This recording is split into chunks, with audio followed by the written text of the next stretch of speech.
The Mystery of Titan, OceanGate's deep-sea disaster. OceanGate's Titan was a five-person submersible built for Titanic exploration. Its carbon fiber pressure hull, just 32 millimeters thick, and large viewports were unconventional choices. OceanGate touted Titan as cutting-edge. Veteran Titanic diver Paul Henry Nargeolet praised Titan's innovation and said he had tremendous confidence in this submersible. Yet engineering concerns shadowed it from the start. In 2019, Titan's original carbon fiber hull cracked in testing and had to be retired. By 2023, Titan had made dozens of dives. OceanGate reported 80-plus by mid-2023 to survey Titanic. On June 18, 2023, Titan descended again toward the Titanic wreck. But after about 1 hour 45 minutes, far short of its full dive plan, the support ship lost contact. Alarmed, Coast Guard and Allied crews scoured a 7,600 square mile search area by air and sea. By June 22nd, an ROV found a debris field on the seabed. The U.S. Coast Guard formally announced that Titan had suffered a catastrophic implosion. Later, the NTSB confirmed that Titan's pressure hull failed and the vessel imploded, killing all five on board. What went wrong? The NTSB's final report laid out a grim tale of engineering failure. Investigators found Titan's hull was already damaged by earlier dives. One or more delaminations appeared after dive 80 that weakened the pressure vessel, and further deterioration, for unknown reasons, after dive A81-82 left the hull brittle. By dive 88, the fatal descent, the weakened hull suffered a local buckling failure and imploded under pressure.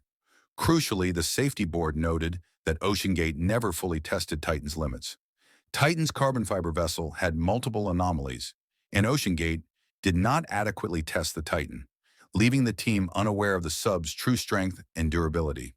In short, experts say Titan's doomed final plunge was not a random glitch, but the predictable outcome of faulty design.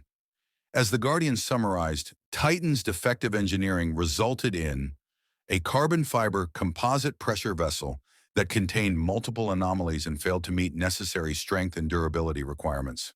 In fact, many insiders had warned of trouble.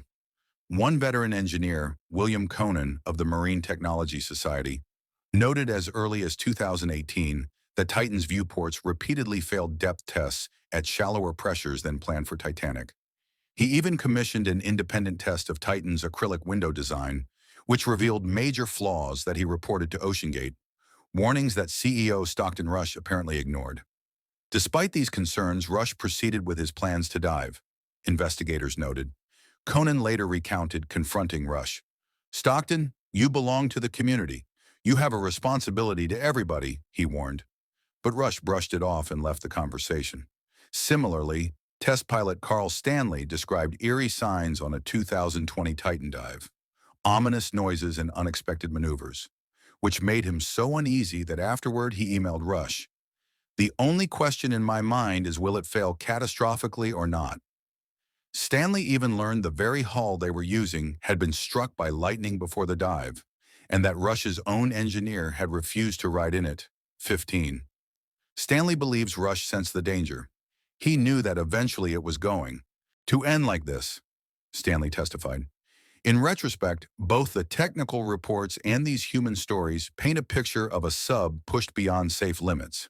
Image: a retired section of Titan's carbon fiber hull, stored after a crack, was found in 2019. The material choice itself was controversial. Traditional deep-sea subs use steel or titanium. OceanGate's early test results hinted at weakness. Experts later discovered that at least one layer of Titan's carbon fibers had failed. The NTSB noted that Titan's hull likely had experienced delamination damage, essentially layers of fiber peeling apart, well before the fatal dive.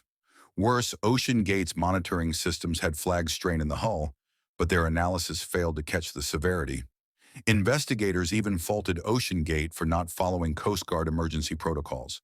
Had they, rescue assets might have been staged in advance of the dive, potentially saving precious time. Conspiracy theories quickly surfaced online. Some speculated the Titan incident was staged to cover up a secret about the Titanic. Right-wing commentator Stu Peters asked rhetorically, What if this is all a ploy to keep people from visiting the Titanic wreckage? Self-styled whistleblowers suggested Titan was secretly funded by the Rothschild dynasty to hide something about Titanic. Social media users noted that Titanic's passenger list included a Rothschild and pointed out that OceanGate's board once included David de Rothschild, insinuating a bizarre family plot. A viral TikTok even intoned, falsely, that this project was funded by Rothschild. Titanic was sunk on purpose. None of this holds water. As Cyberwell notes, these are just baseless, often anti-Semitic internet rumors. Experts and official reports unanimously point to engineering failure, not sabotage, as the cause. In the end, Titan's implosion remains a real tragedy cloaked in mystery. Official investigations reveal a submersible that was more than a tragic accident, one that should have been prevented with proper testing. Yet the curtain of confusion and conspiracy means the public is left wondering. So tell us, was Titan's fate simply the result of fatal flaws? Or is there more to the story lurking in the depths? What do you think happened to OceanGate's Titan? And could the Titanic still be hiding secrets of its own? Let us know your theory.